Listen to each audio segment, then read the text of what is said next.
Hide your cats, Earthlings, because look who's in town. This is Sega Masters.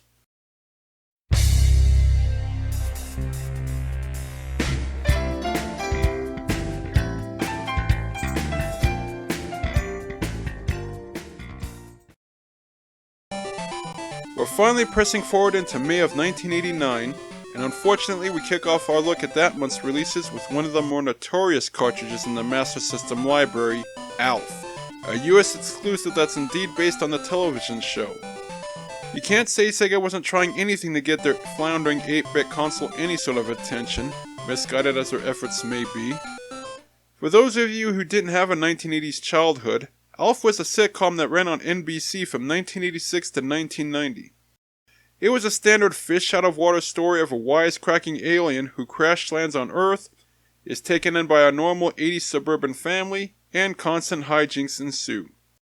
In spite of the premise, the show was a hit for the 4 years it was on the air while spawning an animated series, and still lives on in the hearts of those who experienced it.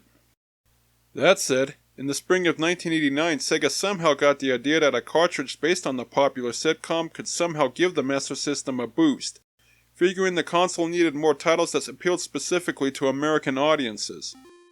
They then enlisted the help of developer Nexa, who was fresh off crafting a digital version of the popular board game Monopoly for the Master System, which we covered not too long ago. If you remember, that cartridge did its job for the most part. It feels like most of the effort was put into the cutscenes showing the pieces moving across the board, while leaving very little else presentation-wise.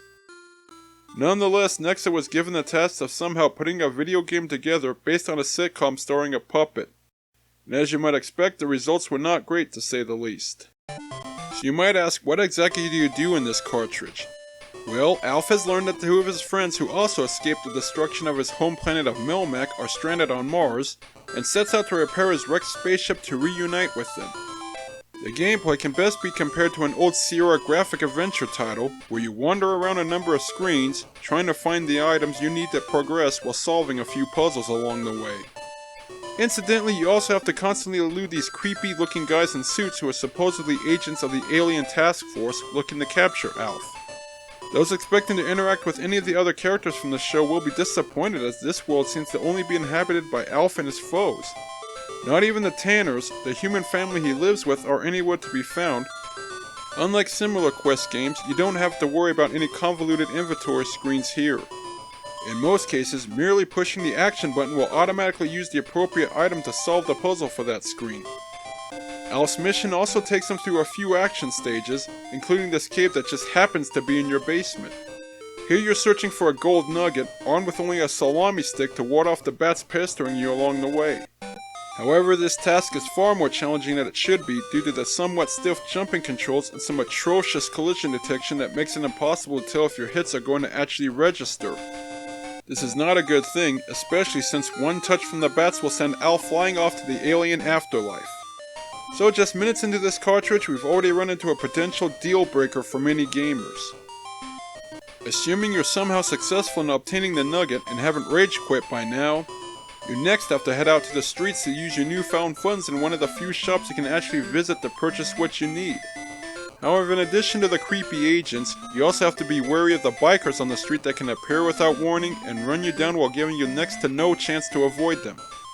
And that's pretty much all this card offers, running around in a few generic areas, hunting treasure in a couple of poorly done action segments, using them to buy items, and evading your foes until you either exhaust all your lives or somehow acquire the spaceship repair kit to finish the game.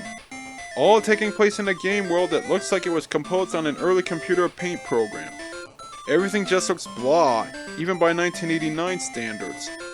All the characters sport some rather basic designs and only 2 glitchy frames of animation, while some boring backgrounds make up the settings for each of the areas.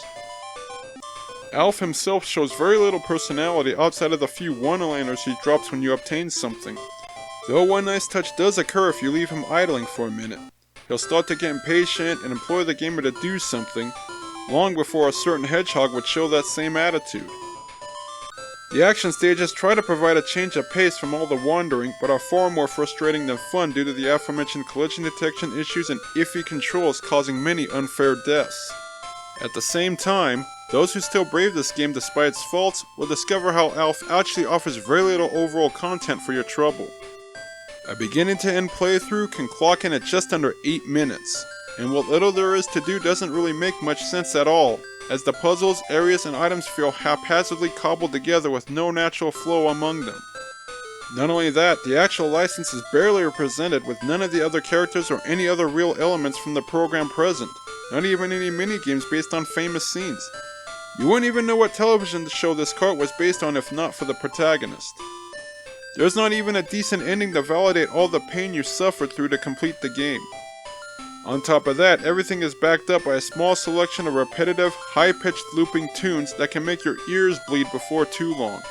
The lack of sound effects means you won't miss anything by hitting the mute button. So in conclusion, ALF definitely earns its reputation as one of the worst, if not the worst game on the Master System. It's insanely short with sloppy, frustrating gameplay and plain visuals and audio, which causes it to come off very much like a quickie cash-in with very little time and effort put into it.